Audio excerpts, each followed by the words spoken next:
Well, Senate Majority Leader Harry Reid saying at a campaign event this week, quote, "I don't know how anyone of Hispanic heritage could be Republican, all right? Do I need to say more?" Well, my next guest calls that remark a profound insult and says, yes, indeed, the senator does need to say more, needs to explain himself.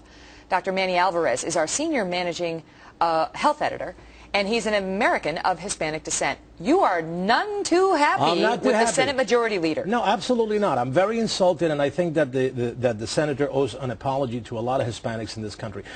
I never wanted to talk about politics. As a physician, you know, I keep my personal views to myself. Yeah, you don't go there. I don't go there. But yesterday I had to go there because basically with this he's saying, you know, he's boxing me in. He's assuming because I'm a Latino, I'm a Hispanic descent, I live in this country, that therefore I have to become a Democrat. I had to adhere to all their policies. And look, I come from a very conservative family. My father was an immigrant from Cuba. He came to this country. He was always a Republican. This was a man that built his home on his hard work. He never asked anything from the government. And he had basic values, family, education, you know, the Constitution of this country. That's how I was raised. That's how many Latinos have been raised in this country. They have not been raised to be kind of ushered into one mindset. You know, I left Fidel Castro many years ago. I left Chavez. My friends in Florida who come from Venezuela who now have settled in this country left Chavez a long time ago. And I feel like I'm getting back to those. I hear the sounds. The sounds are the same. The sounds is that you have to conform in one way of thinking. Don't listen to anybody else. And, you know, that is not the American way, and that's why I had to speak out. And let me tell you, the response was overwhelming. A lot of comments on the blog that I wrote. Yeah, because on FoxNews.com. And you actually, I thought, was interesting because you interpreted those remarks as a Hispanic American as Harry Reid calling you stupid. Stupid? How uneducated? So? How is that well, look, him calling you stupid? If I were to say to my wife or my children, you know, you're not smart enough to make that choice. If I said that to my wife, you know what would happen? I'm insulting her. And that's exactly what he said to me. I cannot believe, Dr. Manny, that you are a Republican.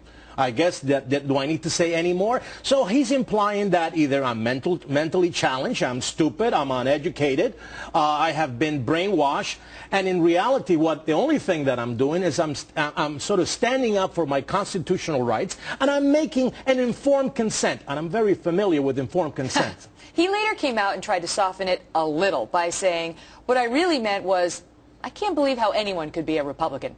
And then the reporter said, well, then why did you mention Hispanics? Well, and he said, well, that was the audience I was in front of. Well, exactly. He was trying to speak to Latinos in his state, and he's basically saying, look, you know, you're really stupid if you're a Republican, so but stick with me. I'm going to give you the best deal possible. And he fails to understand that there's a lot of conservative Latinos out there, people that, if you know, that are interested in border control. Well, and I want to ask you about that, because that's another point you make in your blog post, which is you say, there's been so much talk lately about whether people in Arizona in particular are going, you know, a neighbor to his state out in Nevada, are going to be racially profiled, right, ethnically profiled. And you say that is how you feel in response to that comment.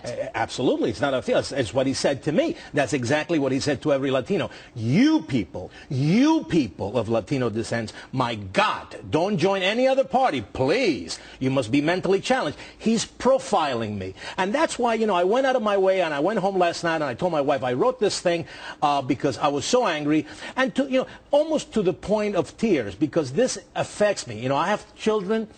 They were born in this country, but they have Spanish name. I have an autistic son. I want those children to have the free choice to make and decide what they want to do with their political ideology when they get older. And do you feel like the message is from the Senate Majority Leader that if they choose to vote Republican or be Republicans, that they're somehow abandoning their Hispanic heritage, that it's a betrayal? That's right, and you're betraying every other Hispanic, and therefore, you know, you're joining a party that really is going to harm you, and that is really not the case. Really, I think it relates to the immigration debate, right? Because that's the hot issue out there, and, right, and his son is running for governor against a Hispanic former judge, right, out there, and I think, you know, the big issue has been immigration and comprehensive immigration reform, which he claims he's a proponent of, and he blames the failure of it, right, on the Republican Party. On that issue, does he have a point that Hispanics should favor the Democratic Party instead of the Republican Party? Because the Democrats have been pushing for comprehensive reform. He doesn't have a point. Absolutely, he doesn't have a point. Look, if you ask an illegal Hispanic immigrant whether he, if a party gave you a better deal in staying in this country, would you choose them? He'll say absolutely, or she'll say absolutely. But if you ask a lot of Latinos that came to this country the normal way through proper immigration laws, protecting everything, checking with everything, everybody will tell you what they want is they want regulation. There's many polls that have been done that said Latinos, over 60% of Latinos are interested in border security. They are interested in proper legal immigration, and that's what they want. They want this. This is our country, and we want our country to be safe, regulated, and follow the rules of the law. All right, Dr. Manny, and we have got Dr. Manny's blog posts and all of his other blog posts posted for you if you want to check it out on Senator Reid or anything else. You can go to foxnews.com/health, and you can also leave your own comments there and see what others are saying about this story. Dr. Manny, so interesting. Thank you so much for being here. Well, a warning.